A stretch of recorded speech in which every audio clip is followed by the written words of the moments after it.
Back in the early 2000s, manga and anime were understandably booming, propelling high off of major breakthrough properties like Dragon Ball Z and Naruto. The great thing about the manga and anime market is that usually an anime property had an accompanying manga with it, and thus the hype of an anime release would often coincide with an increase in manga sales. But not every anime. Many anime movies are original stories created by writers or a team separate from the original author, and thus have no manga equivalent. How could manga publishers make these anime-only properties more accessible to people who might be more willing to pick up a book?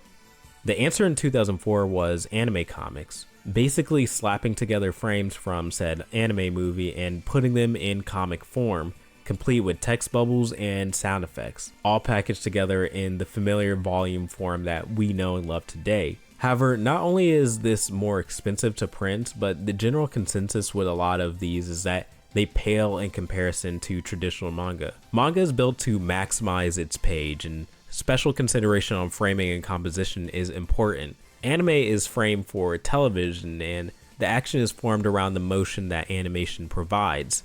Taking a single frame to try and form a panel often just doesn't do the action justice. And technically the term for these is film comics.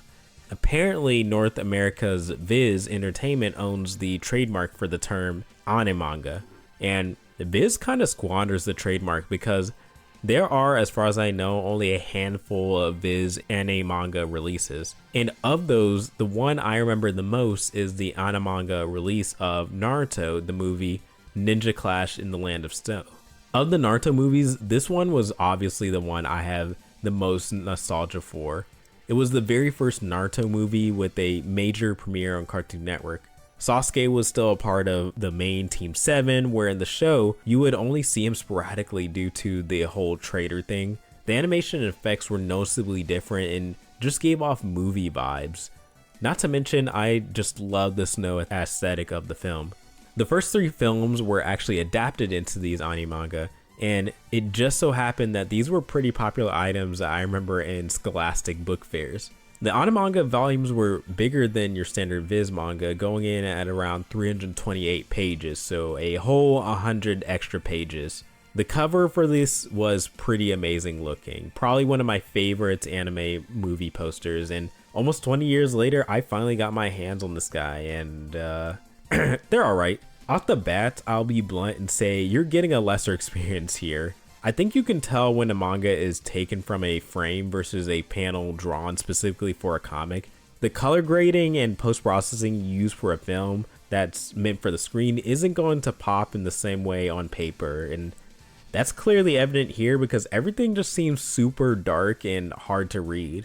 The comic effects they add in don't help either. It doesn't really help stop the cognitive dissonance. Your brain can look and just tell that the speech bubbles and sound effects don't belong in the same space. That said, I can't act as if the novelty of this release isn't there. These releases are funny because in the advent of online manga piracy sites, these releases are a bit harder to find. Nobody is bothering to scan these and put these up on sites, so really buying these off of eBay is the only way you're going to get to read most of them. I found this all very interesting given the Yu-Gi-Oh! The movie Ani-manga released in 2004 doesn't have the same problem. The colors in this release in comparison pop really hard and make the reading experience much closer to reading a regular comic. It feels less like you're reading a movie converted into a comic, though that effect is still there in some ways. I wasn't a big Yu-Gi-Oh! Fan even though I collected a lot of the cards. That said, this was the other major release that I would see fairly regularly on shelves at book fairs and stuff. And as tended to be a trend with most Yu-Gi-Oh! Releases, this was promoted with a special limited edition card, Slifer the Sky Dragon. Artificial scarcity is usually a good way to entice kids who just want to say they have cards that most other people don't. But having bought this off of eBay, I didn't get this card. And did I mention that these volumes are pretty flimsy? Between Naruto and Yu-Gi-Oh, I think the slower, more strategic style of Yu-Gi-Oh does also make it more conducive to the anime-manga style. So the trend with these anime-manga seemed to be that they were targeting movies, which makes a lot of sense. Stuff like Ghost in the Shell 2 Innocence, which was released in 4 Ani-manga volumes following the movie. It was trying to cover a market that was not currently filled. At least I thought so until I learned about the Inuyasha anime-manga. Inuyasha is one of those series which I think is deceptively popular. It doesn't get put in the same category as shows like Naruto or One Piece, but it was basically running its own merchandising empire amongst an insanely dedicated community of fans. And out of this came 30 Inuyasha Ani-manga volumes, the most of any American published Ani-manga that I've seen. For context, that's nearly half of the entire Inuyasha manga run. And from what I can tell, the Ani-manga covers the entire anime story, which tells me these must have been really successful. Now, what made this series work for its fans in Ani-manga format and not other massive shows like Naruto? I have no idea. Viz was not the only company in America to jump on this trend. Next to Viz, Tokyopop was also a major player in American manga distribution arena, and as far back as 2004, they had established their own film comic line under the name cine-manga. Tokyopop essentially had licenses to tons of Japanese and American properties, everything from Jimmy Neutron to Power Rangers. And so we could see 90-page graphic novel style releases of shows such as Duel Masters or Astro Boy, which would cover about 2 episodes apiece. The crazy part though is that basically every show in their catalog was grouped in the cine-manga line.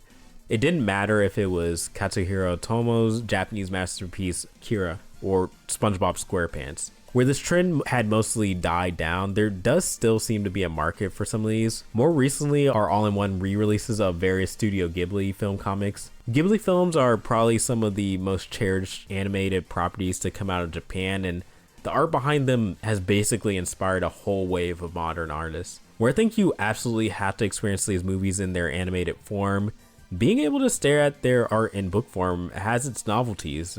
I ended up buying one of the individual volumes of Princess Mononoke off of eBay for pretty cheap, and I might cave in and buy the Spirited Away all-in-one when it releases. Even in Japan, we're still seeing new film comic releases of stuff. For instance, all of the Dragon Ball Super movies have had film comic releases. Even Superhero, which was also adapted into the Super manga proper.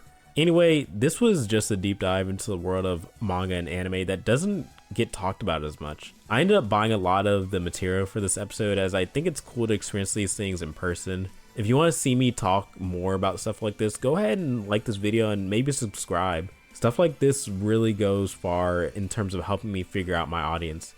Anyways, thanks for watching guys, and bye.